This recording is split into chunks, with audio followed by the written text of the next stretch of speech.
우주가 사는 동안 끊임없이 우주를 찬송하리로다.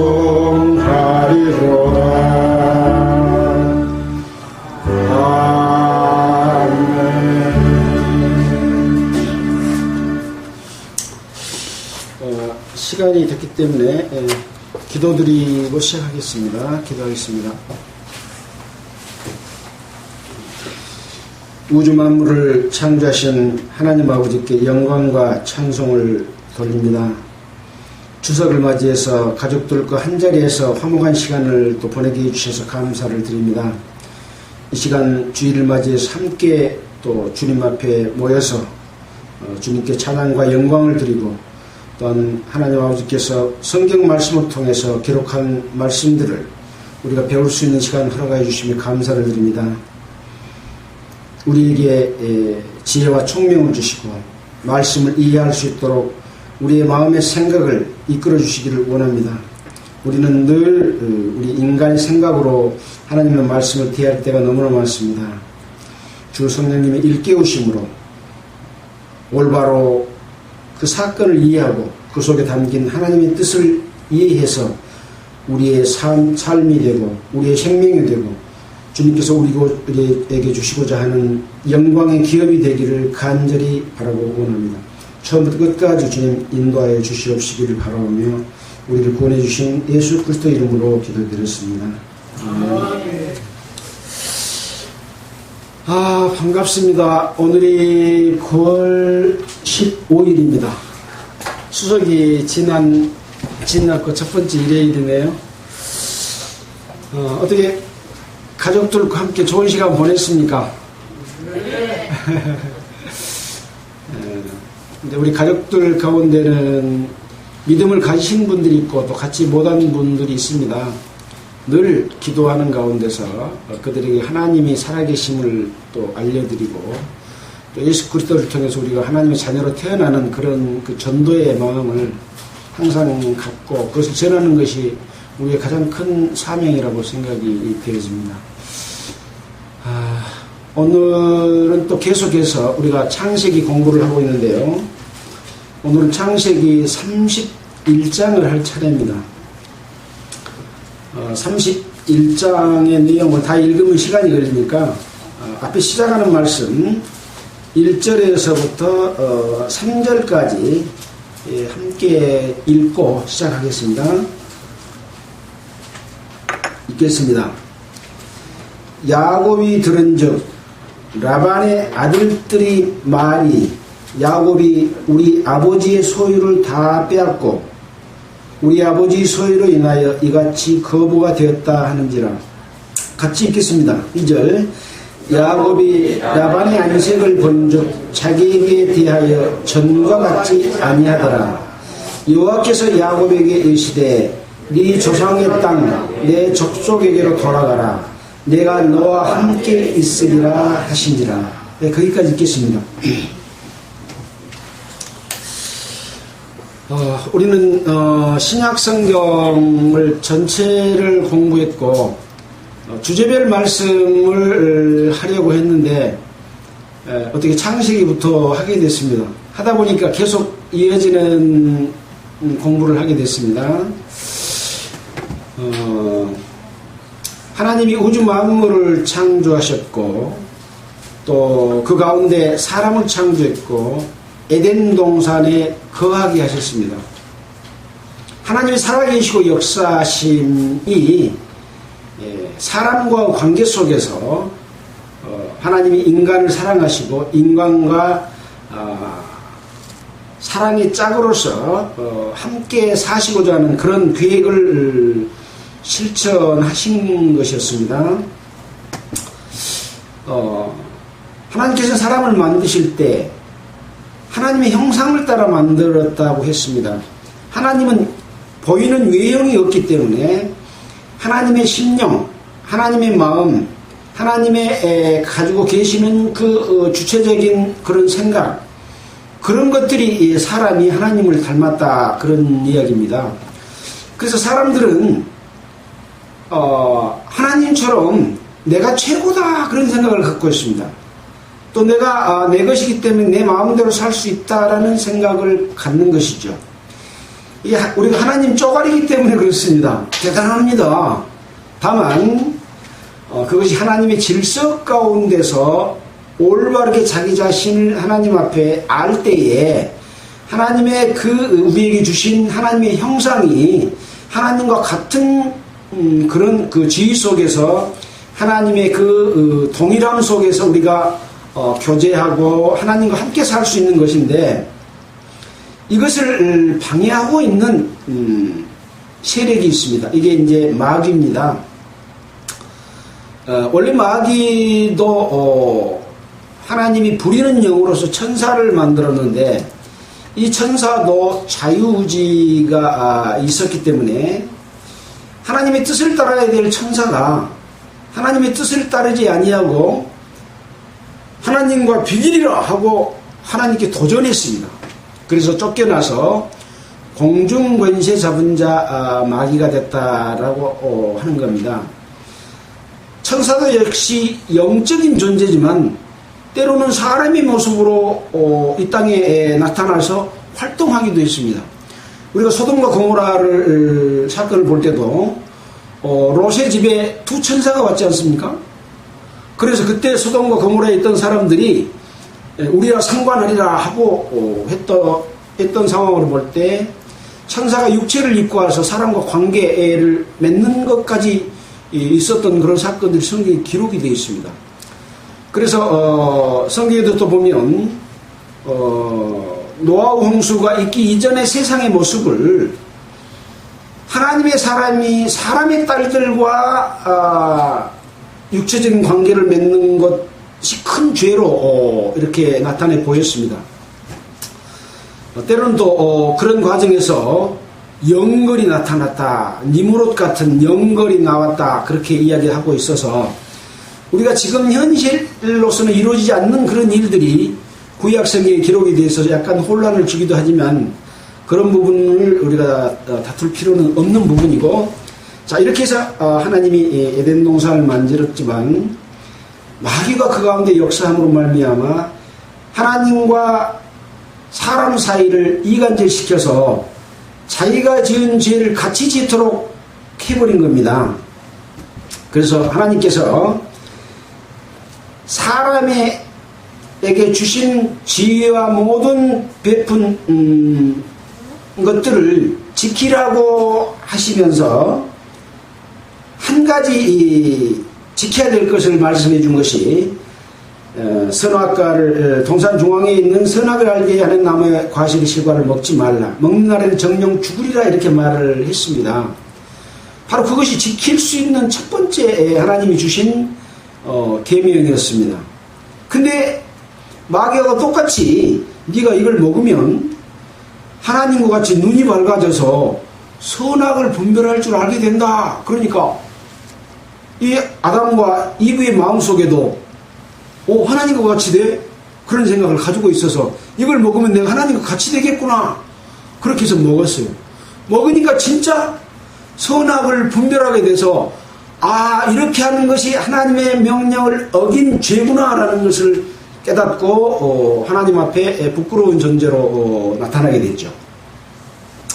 그래서 결국은 사단의 방해로 말미암아 하나님이 창조한 에덴 동산이 하나님의 뜻대로 이루어지지 못했고, 그것으로부터 시작된 역사가 지금까지 이어져 내려오고 있는데, 하나님께서는 다시 에덴 동산을 만들었던 그런 목적을, 인간을 만든 목적을 하나님과 선한 관계로 다시 회복하기 위해서 인류의 역사를 끌어가고 있는 것이 성경 66권에 기록된 모든 내용들이라고 할 수가 있습니다. 그래서 에덴 동산 이후에 이제 가인과 아벨을 낳았습니다. 아벨의 제사는 하나님이 받아주고 가인의 제사는 받아주지 않음으로 말미암아 가인이 안색이 변했고 아벨을 쳐 죽였습니다. 이게 최초 인간이 살인을 하게 된 겁니다. 이 세상 사는 길은 두 가지 길이 있습니다. 하나는 선한 길이고 하나는 악한 길입니다. 선한 길은 어떤 길이냐? 하나님과 함께하는 길이고 악한 길은 마귀와 함께하는 길입니다. 항상 마귀는 하나님을 대적하는 대적이 지금까지 이루어지고 오고 있습니다. 가인은 악한 쪽에 속했고 아벨은 선한 쪽에 속했지만 아벨은 자기 형 가인으로 말미암아 죽음을 당했습니다. 그러면 대가 끊깁니까? 그래서 다시 하나님께서는 아벨 대신 셋을 주셨습니다. 그래서 셋의 후손이 이어집니다. 그래서 셋의 후손으로서는 무엇을 우리에게 후손의 대표로 보여주고 계십니까? 노아입니다. 그래서 그때 당시 이제 많은 사람이 이 세상에 퍼졌고 사람이 하나님을 떠나서 마귀의 역사 속에서 마귀의 뜻을 따라서 범죄함으로 말미암아 인류를 멸망시키기로 계획을 했습니다. 그래서 아브라함은 하나님을 섬기는 당대의 의로운 자라고 했습니다. 그래서 아브라함과 노아와 8식구를 구원하게 되죠. 이것은 인류 역사 속에 있었던 일이고 이제 노아의 그 세 자녀 셈과 함과 야벳을 통해서 인류의 역사가 다시 시작됐습니다. 그 전에 있었던 사람들은 다 죽었죠. 그래서 셈족, 함족, 야벳족이라고 인류를 분류할 때 그렇게 합니다. 그래서 이 가운데 그러면 또 하나님의 뜻이 이어지는 부분이 있고 또 마귀를 쫓는 세력이 또 있게 됩니다. 마귀가 에덴 동산에서 활동했던 마귀가 그냥 없어져 버린 게 아닌 거죠. 그래서 이 중에서는 셈족을 통해서 하나님께서 일을 하시고 함은 노아가 술을 먹고 누워있을 때 그 하체를 가려주지 않고 형들에게 이야기를 하고 그걸 드러냄으로 말미암아 노아가 함은 형제들의 종이 될 것이라 라고 말을 했지 않습니까? 그런 역사가 이루어졌습니다. 그 다음에 이제 셈과 함과 야벳을 통해서 인류가 번성해 나갔고 그 다음 사건이 무슨 사건인가요? 바벨탑 사건입니다. 바벨탑은 무엇을 의미하느냐? 이제 노아의 홍수가 하나님으로부터 이렇게 홍수가 왔기 때문에 이제 또 다른 어떤 홍수가 오더라도 우리는 우리의 힘으로 큰 높은 탑을 하늘에까지 꼭대기를 닿게 해가지고 우리가 흩어짐을 면하고 우리 힘으로 살자. 인간의 의, 인간이 하나님을 도전할 수 있다 라고 하는, 하나님 도움 없이도 살 수 있다라고 하는 대표적인 것이 바로 바벨탑입니다. 이것이 이제 나중에 기독교 속에서도 하나님의 의를 따르지 않냐고 인간의 의로 하나님 앞에 서려고 하는 종교적인 열심과 종교적인 선으로 나타나게 됩니다. 교회 가운데 성령의 역사는 하나님의 역사입니다. 성령의 역사를 따르지 않고 사람의 지식과 사람의 생각으로 조직을 만들고 외형과 형식과 모양으로서, 하지만 하나님은 그것을 바벨탑을 쌓던 인간의 형태로 생각을 하시는 그런 모습인데, 이건 분별하기가 대단히 어렵습니다. 성령을 통해서 분별하지 않으면 그것이 도대체 어떤 역사가 하나님의 역사고 어떤 역사가 마귀의 역사인지 분별하기가 너무 어렵다. 우리는 신약성경 전체를 공부하면서 이미 그런 것들을 터득하신 분도 있을 겁니다. 마귀의 역사는 어떻게 나타나고 하나님의 역사는 어떻게 나타나서 이루어지고 하는 것들을 우리는 배우는 것이, 이 마귀의 역사를 알고 거기에서 벗어날 수 있고 하나님의 역사 가운데서 그 뜻을 이룬 것을 알기 위해서 성경을 배우고 있다, 이렇게 생각하면 틀림없는 이야기죠. 자, 그 이후로 이제 바벨탑 이후로 셈의 후손에 관한 족보가 기록이 되고, 셈의 후손은 누구를 대표로 세웁니까? 아브라함입니다. 하나님께서 아브라함을 택하시고 아브라함을 통해서 하나님이 역사를 이루고 가시고 하나님의 뜻을 알리고 구원의 길을 보여주시는 것이 아브라함입니다. 그래서 우리는 아브라함을 믿음의 조상이라고 말을 합니다. 믿는 자는 모두가 아브라함을 아버지라고 부를 수 있다고 했습니다. 그러니까 이스라엘 혈통이지만 이스라엘인의 아버지뿐만 아니라 믿는 모든 자들의 조상이다. 그렇게 아브라함을 이야기하고 있습니다. 자, 그래서 아브라함이 100세에 이삭을 낳았잖아요. 여기서도 또 두 길이 나타납니다. 이삭과 이스마엘의 길이죠. 이스마엘은 이삭을 낳기 전에 종 하갈을 통해서 낳았습니다. 이삭과 이스마엘은 함께 할 수가 없습니다. 왜? 하나는 약속의 자녀고 하나는 종의 자녀이기 때문에 그렇습니다. 항상 약속의 속에 우리가 들어가 있느냐 들어가 있지 않느냐가 중요합니다. 무엇을 이렇게 갈라놓게 했는가라고 하는 것들은 이제 성경 속에서 그런 것을 우리가 발견하게 됩니다. 그래서 그러나 하나님께서는 이스마엘도 없애버리지 아니하시고 아브라함을 통해서 분깃을 나눠주고 번성하도록 하고 하나님께서 또 지켜주십니다.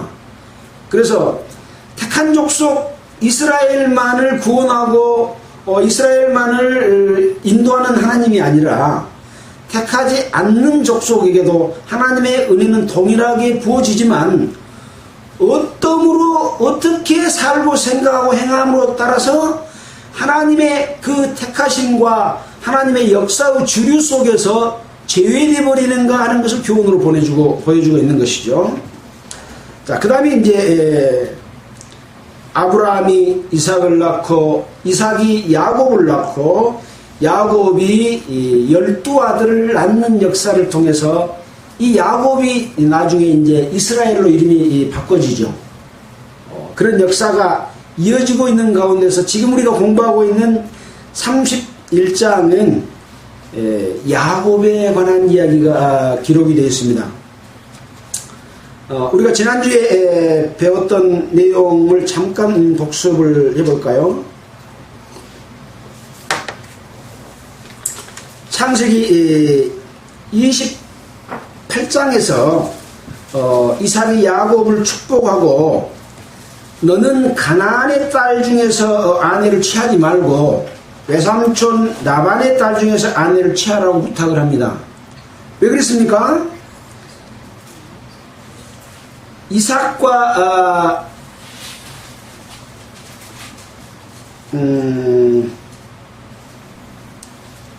그래서 잠깐만요.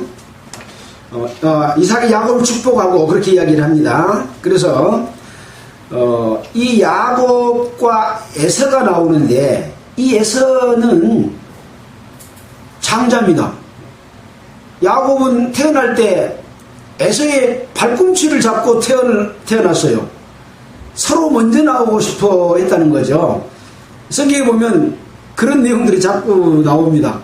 장자에 관한 이야기들이 많이 나오면서 서로 먼저 나오려고 하고 먼저 나온 손을 묶었는데 나중에 손은 다시 들어가고 다른 사람이 먼저 둘째가 두 번 뒤에 있는 사람이 먼저 나오고 막 이런 일이 일어납니다. 장자라고 하는 것은 아버지의 축복을 받고 아버지에게 축복하신 아브라함의 축복을 받고 하나님이 아브라함을 통해서 복 주시는 축복을 받도록 하는 언약의 약속이 이루어지고 있는 것이 장자의 의미입니다. 근데 에서는 팥죽 한 그릇에 장자의 명분을 야곱에게 팔아버렸습니다. 그래서 이제 야곱의 축복을 받는 일이 있었던 거죠. 근데 이 에서는 자기 부인을 택할 때 이 가나안 땅에 있는 족속의 헷족 속에 두 여자를 아내로 택했습니다. 이 두 여자가 이삭과 리브가의 마음을 늘 근심하게 했고 하나님의 뜻을 따르지 못하는 그것들을 보았습니다. 그래서 너는 너그 형처럼 이 가나안 땅의 여자들과 결혼하지 말고 너그 외갓집, 그러니까 자기 어머니 이 집에 가서 라반의 딸 중에서 아내를 택하라고 한 거죠. 이것은 이제 어떤 것을 의미합니까? 그 혈통 속에서 이어져 오는 범죄의 연속적인 그 잘못, 하나님을 떠나서 범죄하는 사람들이 계속 그런 현상들이 나타나는 거죠. 가나안 땅에 지금 살고 있는 사람들은 누구의 사람들입니까? 함의 족속들이 가나안 땅에 살고 있었습니다. 함은 종이 되리라고 하는 저주를 받은 그런 사람들의 자손이었죠. 그러니까 이런 사람들은 하나님을 자꾸 떠나서 우상을 섬기고 인간적인 범죄를 저지르고 막 그런 삶을 사는 거죠. 하나님의 뜻이 합당치 않기 때문에 그렇게 애갓집에 가서 라반의 딸 중에서 아내를 택하라고 해가지고 이제 애갓집으로 가는 과정 가운데서 있었던 일들을 기록을 하고 있습니다. 그래서 야곱과 외삼촌 라반에 관한 이야기들이 쓰여져 있죠. 자, 그 다음에 이제 이 외삼촌 집이 뭐하러 간 겁니까? 지금 두 가지가 있습니다. 하나는 에서가 죽이려고 하니까 그것을 피해서 가는 것이고, 또 한 가지는 마누라, 결혼의 대상자를 찾기 위해서 지금 갔습니다. 갔더니 먼저 라헬을 만났고, 라헬은 이제 라반의 둘째 딸이거든요. 라헬이 이제 자기 아버지에게로 데리고 가니까 가서 이제 야곱이 자기 외삼촌 라반에게 그동안에 있었던 일을 전부 이야기를 해주니까 굉장히 반갑게 맞이하면서 네가 진짜 나의 고륙이다 하고 이렇게 반갑게 맞이해 줬습니다. 그렇게 해서 한 1년을 함께 거하게 됩니다. 거하면서 그냥 노는 게 아니라 열심히 외삼촌의 양과 염소를 치는 목장 일을 돕게 합니다. 1년 뒤에 아무리 네가 내 조카지만 공짜로 일하는 것은 내가 합당치 않다. 무언 싹스를 얘한테 줬으면 좋겠냐? 그러고 이야기를 하니까 이 야곱이 이 라헬을 사랑했기 때문에 내가 7년을 일할 테니까 라헬을 아내로 주십시오 라고 말을 하게 됩니다. 그래서 7년을 며칠처럼 그렇게 열심히 즐겁게 일을 했어요. 7년이 차서 이제 외삼촌한테 내 아내를 주십시오 하니까 준다고 해놓고 잔치를 탁 베풀어 놓고 신방을 꾸렸는데 불을 다 끄고, 성경에 없는 내용도 있습니다. 넣어줬는데 라헬을 넣어준 거 아니라 자기 언니 레아를 넣어줬어요. 레아는 눈이 좀 어둡고 좀 이 라헬처럼 총명이 좀 떨어지는 그런 언니인데, 이 야곱은 라헬을 위해서 7년을 며칠처럼 이렇게 일을 했는데 그렇게 해줘 버리니까 아침에 일어나서 보니까 이게 라헬이 아니라 레아요. 그래가지고 이제 외삼촌한테 항의를 합니다. 어떻게 해서 이럴 수가 있습니까? 왜 나를 속이고 거짓말을 합니까? 라고 물어보니까 우리 풍속에는 큰 딸을 먼저 보내고 작은 딸을 나중에 보내지 작은 딸을 먼저 보내는 풍습이 없다. 그렇게 이야기를 하니까 이제 할 수 없이 이제 레아를 주라고 하니까 네가 7일이 지나면 7일 동안 또 함께 있으면 7일 후에 라헬까지 주겠다. 7일 뒤에 라헬을 줬어요. 그러면서 조건이 라헬 줬으니까 이제 7년 동안 그 값을 해라. 그러니까 실제적으로는 라헬 때문에 14년을 봉사를 하게 됩니다. 이런 과정을 거쳐서 이제 29장 30장으로 이어지게 됩니다. 그래서 이제 열심히 또 일을 했고, 이제 12아들을 낳는 과정들을 지금 30장에서부터 나오죠. 예. 29장 31절부터 자녀를 낳는 내용이 기록이 되어 있습니다. 우리가 이 내용을 쭉 살펴보면서 뭐라고 이야기를 했습니까? 그 유명한 이스라엘의 12지파의 근간이 되는 이 12아들을 낳은 걸 보니까 개판이더라. 우리가 그런 이야기를 여기서 한 적이 있습니다. 이 아이를 낳는 과정 가운데서 레아와 라헬과의 질투. 레아는 아들을 낳는데 라헬은 아들을 낳지 못하는 거예요. 그러니까 라헬이 자기 이 종으로 준 비라를 자기 남편한테 줘서 아들을 낳게 만들고, 또 이제 레아가 또 아들을 낳다가 또 중단이 됐어요. 그러니까 또 자기 종을 또 줘서 또 아들을 낳게 만들고, 이런 질투와 질투 경쟁 속에서 아들, 딸들을 낳게 됩니다. 그래서 레아를 통해서는 몇 명의 아들을 낳습니까?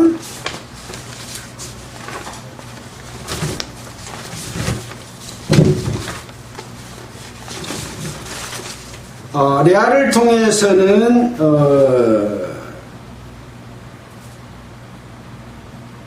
루벤, 시므온, 레위, 유다, 이사갈, 스불론, 디나까지 이렇게 낳게 됩니다. 7명을 낳게 됩니다. 그 다음에 야곱을 통해서 실바를 통해서는 갓, 아셀, 라헬을 통해서는 나중에 이제 라헬도 아이를 낳게 되는데 요셉을 낳게 되고, 베냐민은 이제 창세기 35장에서 나오게 됩니다. 그 다음에 여종 비라를 통해서는 단과 납달리. 그러니까 이 12아들들과 딸 하나를 낳았는데 두 아내와 두 아내의 여종에게서 낳는 아들, 딸들인 거죠. 12아들이고 하나의 딸이죠.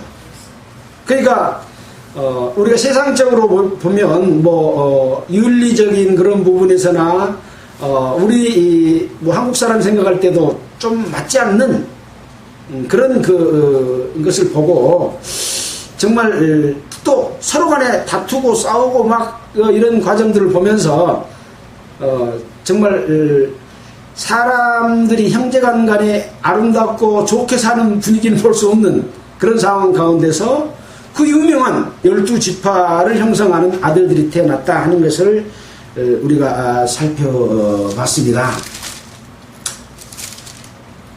자, 그렇게 해서 이제 라헬이 이 요셉을 낳을 때 라반인 삼촌에게 가서 내 고향 내 본토로 가게 해주십시오라고 요구를 했습니다. 항상 그래도 야곱은 이 외갓집에 온 목적이 있었고 열심히 일을 하고 또 라헬도 사랑하고 이제 얘를 또 이렇게 하지만 중간에 오면서 베델에서 꿈에 하나님의 말씀해 주신 말씀을 들었잖아요. 또 자기 아버지 이삭에로부터 들은 말씀을 또 들었잖아요. 그래서 항상 고향으로 가고 싶은, 다시 하나님이 축복해 주신 땅으로 가고 싶은 생각을 항상 가지고 있었습니다. 그래서 가게 해주라고 하니까 외삼촌이 그럽니다. 여호와께서 너로 인하여 나에게 복 주신 것을 내가 깨달았노니 네가 나를 사랑스럽게 여기거든 유하라. 가지 말고 여가 있어라. 그래야 네 일을 통해서 우리가 큰 재산을 놓고 축복을 얻을 거 아니냐라고 이야기를 합니다. 여기서 보면 라반이 지나치게 자기 욕심만 채우고 그 두 딸을 주면서 14년이나 일을 시켜 묵은 것이나 또 뭐 제대로 품삯을 주는 척 하면서 이렇게 했던 게 상당히 교활한 그런 모습도 있는 것을 보게 됩니다. 근데 또 이 야곱에게 역사하는 하나님의 그 축복을 라반이 볼 수 있었다는 거죠. 이건 놀라운 일입니다. 자기 욕심만 채우고 범죄하고 못된 짓만 하는 것이 아니라 야곱을 통해서 하나님이 역사하는구나. 그 축복을 야곱을 통해서 나에게 주는구나. 이런 것을 알고 야곱을 붙잡아 들려고 한 거죠. 그러니까 그러면 나는 어느 때 내 집을 세우리까? 야곱이 이야기를 합니다. 이 집이라는 것은 무슨 집일까요?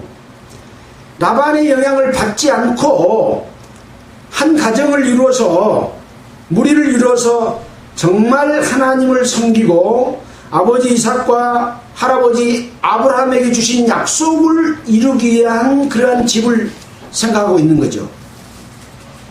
하나님의 뜻에 합당한 그런 가정을 꾸리고자 하는 거죠. 그래서 어느 때에 그것을 이루겠습니까?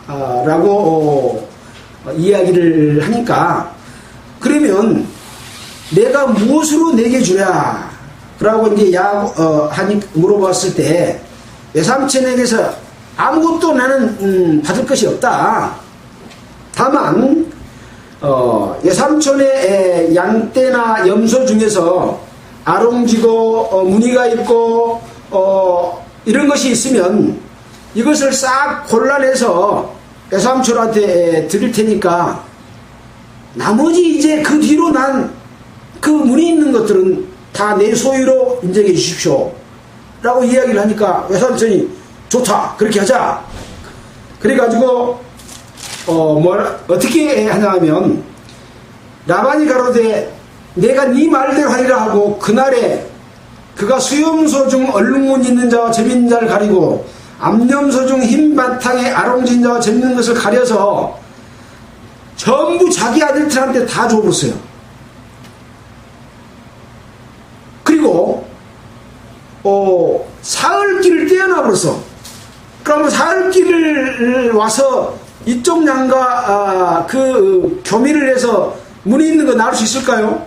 없게 만들어버린 거예요. 그러니까 이제 야곱이 이제 그 꾀를 내서 버드나무와 살구나무, 신통나무의 푸른 가지를 치해서 거기 껍질을 벗겨갖고 흰 무늬를 내고 이것을 물가에 둬가지고 양들이 와서 거기서 물을 먹고 교미를 할 때 이것을 보여주면 무늬 있는 것이 나오는 거예요. 그래가지고 무늬 있는 새끼들이 나오면 그 중에서 튼튼한 것이 있으면 또 그것이 물가에서 먹을 때 그걸 보여주고 약하디 약한 것이 오면 그걸 안 보여줘. 그러면 전부 그것은 무늬 없는 것이 나와.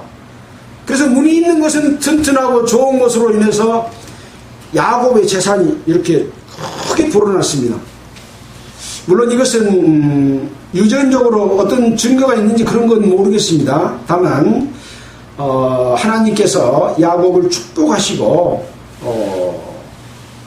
그동안에 라반의 집에서 이렇게 수고한 것에 관한 충분한 대가를 이 야곱에게 줬다라고 하는 것이죠. 43절에 보면 이에 그 사람이 심히 풍부하여 양떼와 노비와 약떼와 나귀가 많았더라. 이렇게 이제 외삼촌의 집에서 더 거하면서 재산이 많아지니까 라반의 아들들이 야곱이 우리 아버지 것을 다 뺏어가지고 자기 소유로 삼아가지고 큰 부자가 되어버렸다. 이렇게 이야기를 한 거예요. 자기 아버지인 외삼촌하고 다 약조해가지고 그렇게 하기로 했고 사흘길까지 떼어놔버렸는데도 지금 얼룩무늬 있고 이런 재밌는 아롱진 것들이 이렇게 나왔단 말이에요. 근데 그렇게 이야기를 아들들이 해요. 라반의 아들들이. 그러니까 이제 야곱이 라반을 한번 봤어요. 이 아들들의 말에 라반이 동조한가 하지 않는가 보니까 라반의 안색이 자기에게 대하여 전과 같지 아니하더라 그랬습니다. 우리가 안색을 보면 그 사람이 그 어떤 화를 내 있고 뭔가 나한테 분노를 가지고 나한테 해코지할 안색을 보면 다르잖아요. 웃고 즐겁고 이렇게 편하게 대해주는 것이 아니라 속에 들어있는 것들이 얼굴에 나오잖아요. 그걸 보니까 이제 전과 같지 아니하더라. 그래서 이제 그러고 있는데 하나님이 이 야곱에게 네 조상의 땅 내 족속으로 돌아가라. 내가 너와 함께 있으리라. 이렇게 말을 했습니다. 그러니까 이제 야곱이 라헬과 레아, 그러니까 외삼촌의 딸이죠. 외삼촌이기도 하고 장인이기도 한 딸 둘이를 불러가지고 그동안에 외삼촌이 나한테 했던 일들에 대해서 쭉 설명을 한 것이 4절부터 13절까지 이렇게 설명을 쭉 합니다. 그래서 그 내용을 보면 네 아버지가 나를 속여서 10번이나 이렇게 변역을 했고 약속을 지키지 않았다.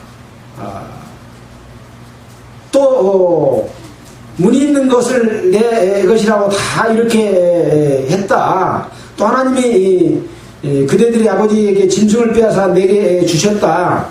라고 하는 그런 내용들을 쭉 이야기를 하니까 라헬과 레아가 자기 아버지가 그동안에 자기 남편인 사위 조카에게 한 일을 다 보고 듣고 알고 있었고 너무 부려먹었다 하는 것을 알았어요.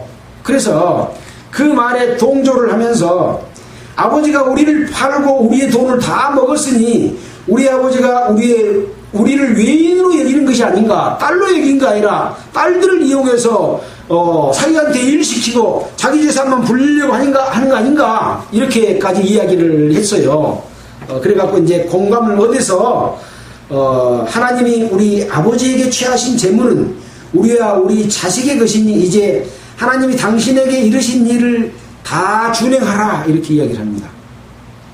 다 준행하란 말은 무엇인가요? 이제 여기서 얻은 재물과 또 우리 두 사람과 함께 자기의 출생지인 가나안으로 다시 돌아가는 그런 일을 하라고 하는 거죠.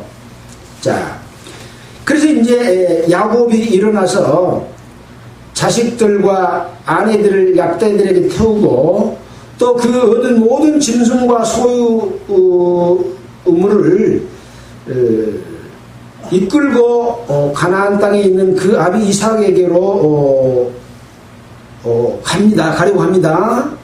그때 이 라헬이 그 아비의 드라빔을 도적질해서 가지고 가게 됩니다. 드라빔은 뭡니까? 자기 아버지가 가정 수호신으로 섬기는 그런 우상입니다. 조그만 우상인데 또 이것을 자녀를 잘 낳도록 해주는 그런 의미도 있는 그런 신이에요. 이것을 자기 아버지가 섬기는 신인데 그것을 도둑질하는 거예요. 하나님 뜻에는 합당할까요? 합당하지 않죠. 우상 섬기는 것을 하나님 제일 싫어하시니까 하나님에게 축복을 바라고 하나님의 뜻에 따라서 살아야 될 텐데 하나님을 공경하는 그 공경 대신에 이 우상을 섬기는, 우상을 믿고 우상에게서 주는 것을 받으려고 하는 이런 잘못된 사고를 가지고 있는 거죠. 그러니까 야곱은 라헬을 사랑하고 라헬이 낳은 아들들을 특별히 사랑을 했습니다. 그러나 라헬은 상당히 머리도 영리하고 아주 활동적이고 질투심도 많고 상당히 어떻게 보면 평범한 여자가 아니라 아주 똑똑한 그런 여자라고 할 수가 있습니다. 반면에 레아는 좀 어리숙한 그런 여자라고 할 수 있는데 어떻게 보면 하나님이 보실 때 그 축복은 똑똑하다고 축복하는 것은 아니고 그 심성이나 마음이 하나님을 향해서 어떤 생각을 갖고 있느냐라는 것을 중요하게 생각한다는 거죠. 나중에 이 라헬은 마지막 아들인 베냐민을 낳으면서 상고로 죽게 되는 것이 35장에 나오게 됩니다. 결과적으로 좋은 결과는 얻지를 못한 거죠. 자, 참고로 말씀을 드렸고요. 자, 그렇게 해서 이제 야곱이 도망가게 된 것을 사실은 도망간 겁니다. 자기 장인인 외삼촌한테 제가 이렇게 해서 출발하겠습니다 라고 말하지 않고 가는 것은 이 라반의 안색을 보니까 이게 보통 안색이 아니에요. 나를 혼내줄 것, 나를 해야 할 것, 나한테 가지고 있는 모든 것을 빼앗고 또 못 가게 할 것 같은 그런 것을 알고 도망간 겁니다. 그래 이제 그것을 알고 라반이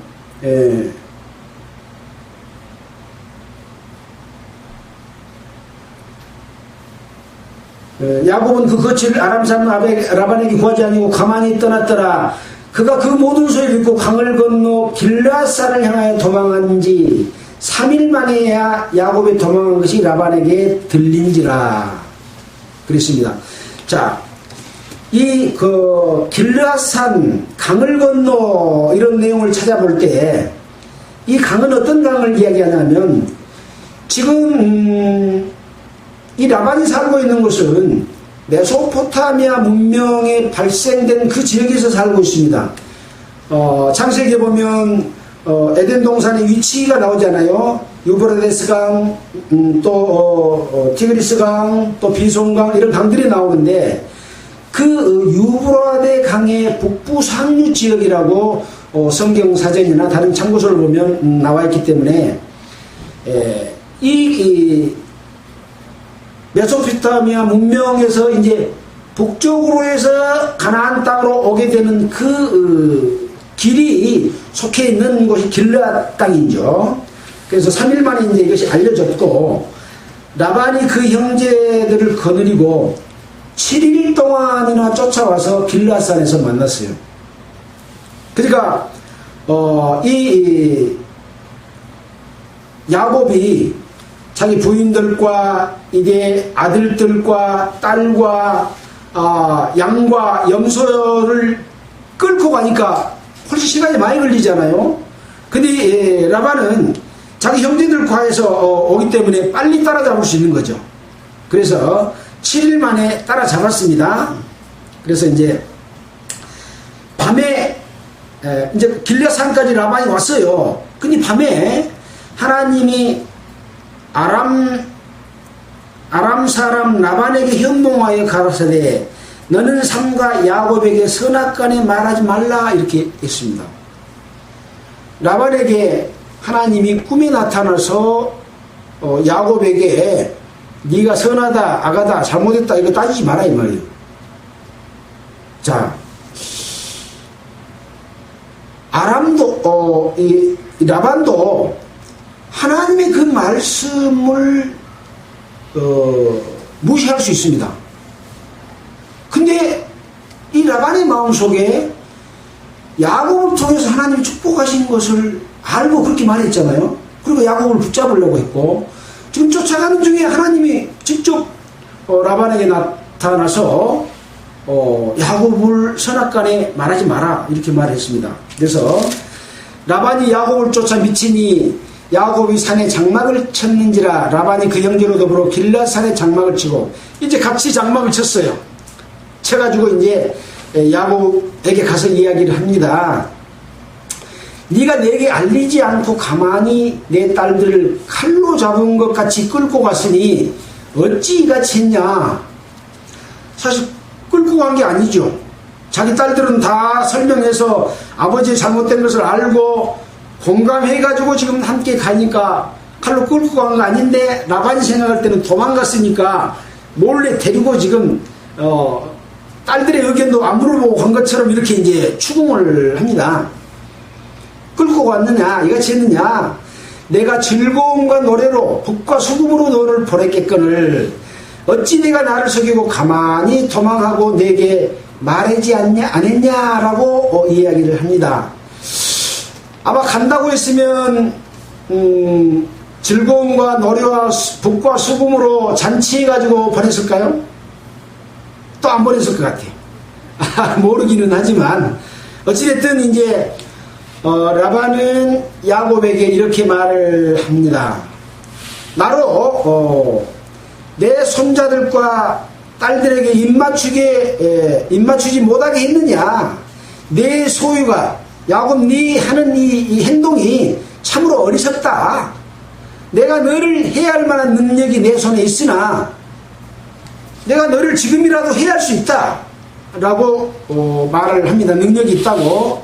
그러나 너희 아버지의 하나님이 어젯밤에 내게 말씀하시기를 너는 삼가 야곱에게 선악간에 말하지 말라 하셨느니라. 이제 내가 네 아비 집을 사모하여 돌아가는 것은 허락한다, 가하다 라고 말을 합니다. 그러니까 라반이 상당히 욕심도 많고 조금 나쁜 모습도 있지만 하나님의 그 존재와 하나님의 역사심과 축복 그런 것들을 알고 그 말을 따라주는 모습을 보게 됩니다. 그래서 참 라반이 보통 지혜로운 사람이 아니구나 그런 생각을 갖게 됩니다.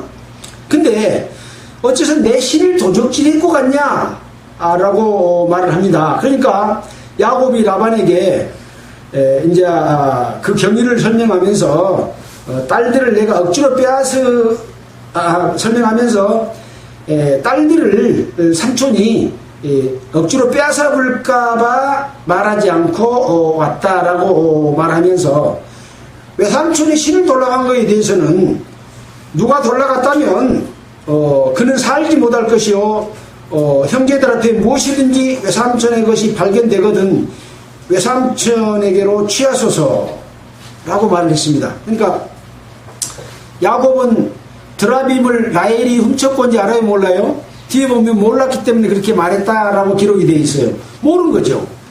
그래서 이제 라반이 수색을 합니다. 레아 장막에 처음에 야곱의 장막에 들어가서 수색을 해도 없어. 레아 장막에 들어가서 수색을 해도 없고 두 여종 장막에 들어가도 못 찾았어.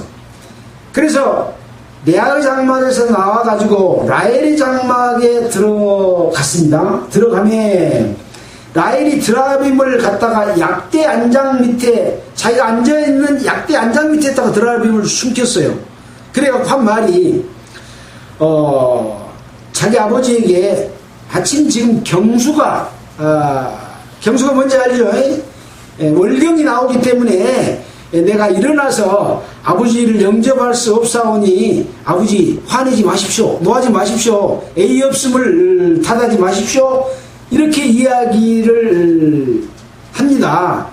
그러니까 결국은 일어나게 해가지고 그 밑에 있는 드라빔을 찾았어요, 못 찾았어요? 못 찾은 거예요. 못 찾은 거예요. 그러니까 야곱이 이제 오히려 이제 몰랐으니까 적반하장은 아니지만 오히려 자기 장인인 라반을 나무라면서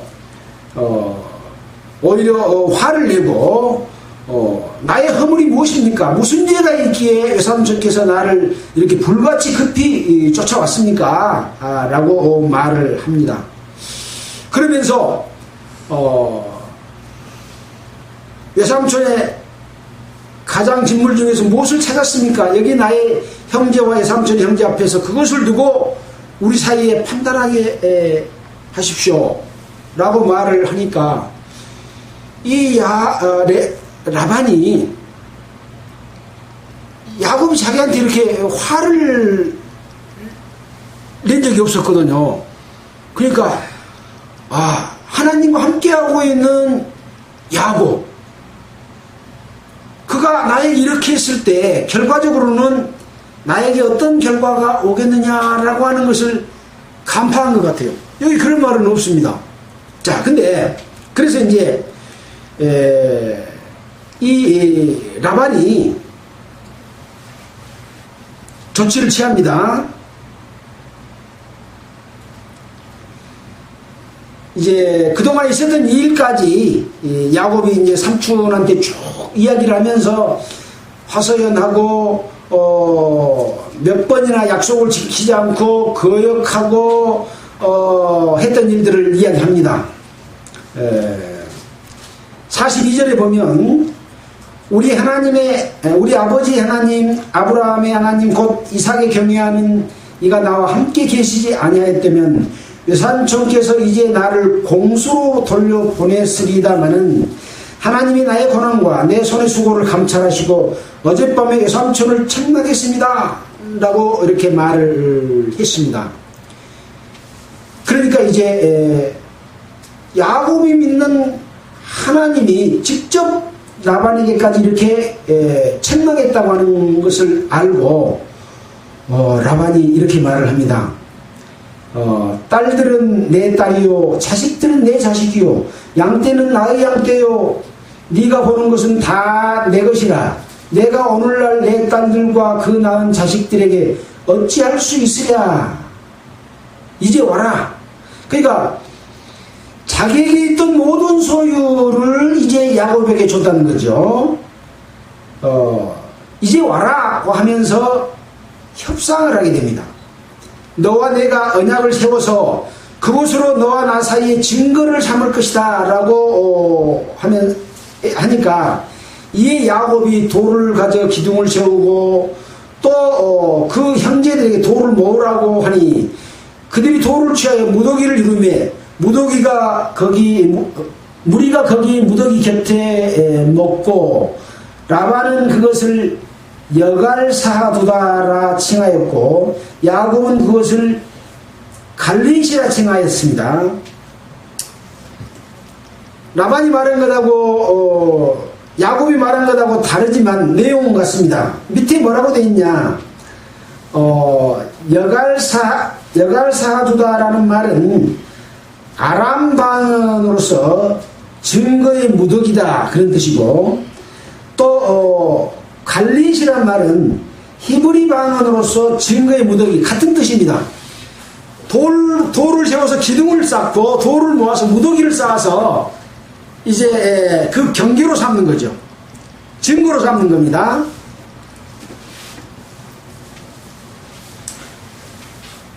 라반이 말해 오늘날 이 무더기가 너와 나 사이에 증거가 된다 하였으므로 그 이름을 길리엣이라 칭하였으며 또 미스바라 하였으니 이는 그의 말에 우리 피차 떠나 있을 때 여호와께서 너와 나 사이에 감찰하옵소서 함이라. 이제 둘이 화해하고 서로 그동안에 어떤 일이 있었든 간에 서로 해하고 싸우지 않기로 하는 약조를 하면서 누가 감찰한다고요? 지금 이게 누구 말입니까? 라반의 말이 여호와께서 너와 나 사이에 감찰하옵소서 이렇게 말을 한 겁니다. 이 부분에서도 라반의 그 지혜와 여호와 하나님을 경홀히 여기지 않는 이런 내용들을 느끼게 됩니다. 네가 내 딸을 박대하거나 근데 여기 보니까 또 이렇게 딸들을 이용해서 사이한테 일시키고 모든 재산을 다 도로 빼앗고 이제 야곱의 말에 따르면 내 삼촌이 장이 나를 공수 보냈을 겁니다 라고 할 정도로 그랬던 사람이 내 딸들을 박대하거나 내 딸들 외에 다른 아내를 취하면 사람은 우리와 함께할 자가 없어도 보라 하나님이 너와 나 사이에 증거하시니라. 그러면서 딸들도 아끼면서 네 다른 데 장가가지 말고 우리 딸들하고만 잘 살아라 그러고 이야기를 하면서 하나님이 그걸 증거해 주실 것이다 라고 이야기를 하는 놀라운 말을 하게 됩니다.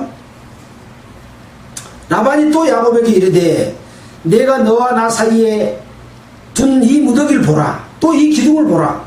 이 무더기가 증거되고 이 기둥이가 증거가 되나니 내가 이 무더기를 넘어 너에게로 가서 해하지 않을 것이요 네가 이 무더기 이 기둥을 넘어 내게로 와서 해하지 않을 것이라. 라고 말합니다. 아브라함의 하나님, 나홀의 하나님, 그들의 조상의 하나님은 우리 사이에 판단하옵소서 하매, 그러니까 이 라반이 야곱이 믿는 하나님을 믿고 거기에 의지하면서 이렇게까지 이제 서로 싸우지 말고 이 기둥을 넘어서 이 돌무더기를 넘어서 와서 서로 해야지 말자 라고 말을 합니다. 그래서 이제 야곱이 그 아비 이삭의 경외하는 일을 가리켜 맹세하고, 그 아비 이삭이 경외하는 이가 누굽니까? 바로 아브라함의 하나님, 이삭의 하나님이죠. 자기에게 베델에서 나타났던 하나님, 자기에게 축복해준 하나님, 그 하나님께 맹세하고, 야곱이 또 산에서 제사를 드리고 형제들을 불러 떡을 먹으니 그들이 떡을 먹고 산에서 경외하고 밤을 새우고, 이제 라반은 그 아침에 일찍이 일어나서 손자들과 딸들에게 입맞추며 그들에게 축복하고 떠나 고향으로 돌아갔더라. 여기서 이제 쫓아갈 때는 화를 내고 가서 7일 쫓아갔지만 중간에 하나님의 나타나서 말하심을 듣고 또 야곱의 말을 듣고 그 말들을 다 받아들이면서 화해를 하고 서로 떠나는 과정까지가 기록이 되어 있습니다. 제가 창세기 뒤에까지 쭉 넘기면서 그 뒤에 라반이 나온 것 같더니 라반이 안 나와요. 그래서 이 라반은 야곱을 통해서 하나님의 역사하심, 하나님의 함께하심, 또 자기의 욕심을 막 부리고 했지만은 그런 것들을 다시 그 하나님의 두려움 앞에 돌이켜서 야곱과 화해하는 그런 모습들을 우리가 보았습니다. 이제 우리는 그동안에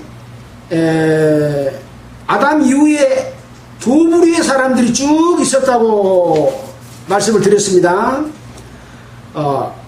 가인이 있었고 아벨이 있었습니다. 한편은 하나님 편에 속한 사람이고 한편은 사탄에게 속한 사람이었습니다.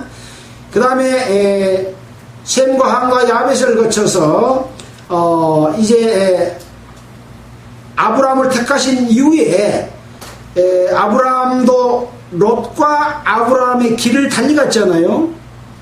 그래서 롯이 가는 소돔과 고모라 심판이 있었고, 아브라함이 낳은 아들들 중에는 이삭의 길이 있고 이스마엘의 길이 있습니다. 그 다음에는 이 이삭이 낳은 아들들 중에는 에서의 길이 있고 야곱의 길이 있습니다. 또 야곱이 낳은 12아들들 중에 또 길이 이어지게 됩니다. 요셉과 유다를 통해서 길이 이어지게 됩니다. 그래서 이 하나님의 역사 가운데에는 항상 두 길이 있다고 하는 것을 설명해 주고 있고, 두 길이 있게 된 그 경위, 그들이 어떤 마음과 어떤 생각과 어떤 행동으로 살아왔느냐에 따라서 하나님의 은혜를 입고 그 은혜 가운데서 축복받는 쪽으로 가고, 어떤 마음과 생각을 갖고 하나님을 경외하고 섬겼느냐에 따라서 하나님으로부터 떠난, 저주받은, 축복받지 못하는 그러한 삶, 결국에는 이게 나중으로 지금 이어졌을 때 이제 우리는 교회 가운데서도 하나님의 역사 가운데서 있는 교회와 마귀의 역사 가운데서, 지금 교회가 많이 타락했잖아요. 순전한 초창기에 있었던 교회들도 다 사라지고 없습니다. 또 외형적으로 성장한 교회들은 전부 거의 대부분 하나님의 뜻을 따르지 아니하고 바벨탑을 쌓는 것처럼 인간적인 교회로 성장을 했습니다. 그리고 무엇을 세워갑니까? 보이지 않는 하나님의 교회, 무형의 교회를 세워가고 있고, 그 속에 하나님의 뜻과 예수 그리스도께서 영광을 받게 될 영광이 그 가운데 있습니다. 반면에 마귀의 뜻을 따르고 인간의 욕심과 인간의 통치로 이어지는 교회는 외형과 형식과 모양은 있고 아름답게 보이고 크게 보이지만 사람이 영광을 받습니다. 하나님이 영광 받지 않습니다. 사람이 영광을 받고 목사가 존중받는 그런 교회로 바뀌고 나중에는 심판받아서 하나님의 영광에 이르지 못하는 교회가 있는 이 두 길이 창세기 때부터 이스라엘의 역사 속에서 그리고 교회 시대 속에서 마지막까지 똑같이 보여주고 있다. 그래서 우리는 성경을 읽을 때 어떤 것이 하나님의 길이고 나는 지금 하나님의 역사 속에서 생각하고 마음 먹고 행동함으로써 하나님의 뜻 가운데 있는 것이냐, 아니면 인간의 생각과 마귀의 생각과 역사 속에서 하나님의 뜻을 거스리고 외형과 형식과 모양 속에서 흉내내고 사는 그리스도인의 삶을 살고 있지 않는가 하는 것들을 살펴보는 게 굉장히 중요하다라고 하는 그런 교훈들을 얻게 됩니다. 주는 교훈들은 너무나 많고 중요한 부분들이 있지만 또 창세기 32장 이후 쭉 가면서도 역시 이 두 무리를 설명하고 있을 것이다 라고 하는 속에서 더욱더 교훈받고 바른 길을 향해서 갈 수 있는 모든 성도들이 되기를 바랍니다. 기도드리겠습니다.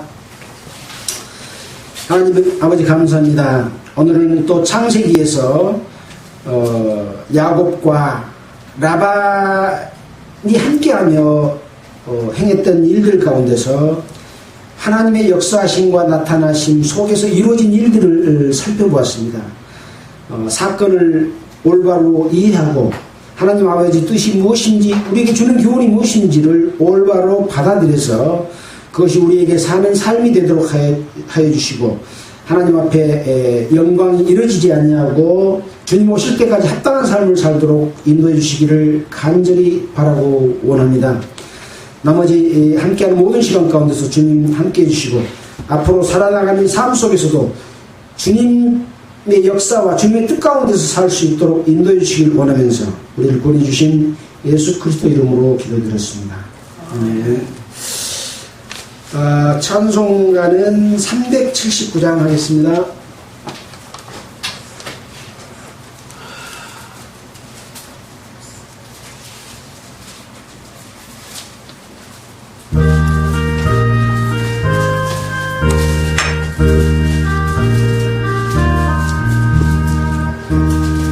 말씀 듣고서 준행하는 자는 반석 위에 터 닦고 집을 지은 같아.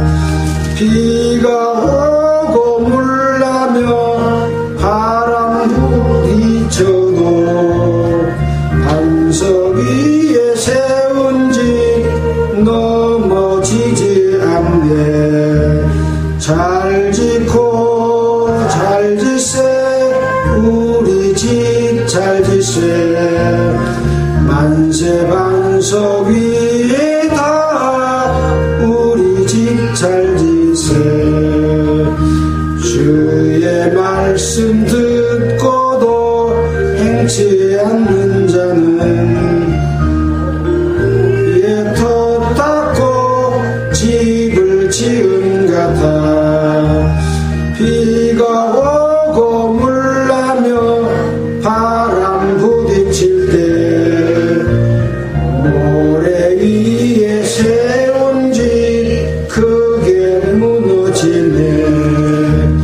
잘 짓고 잘 짓세 우리 집 잘 짓세. 만세 반석 위에다 우리 집 잘 짓세. 세상 모든 사람들 집을 짓는 자니 반석 위가 아니면 모래 위에 짓네. 우리 따라서 지은 상을 줄 때 세운 공력 따라서 영영상벌 주리. 잘 짓고 잘 지세 우리 집 잘 지세. 만세 반석 위에 다 우리 집 잘 지세.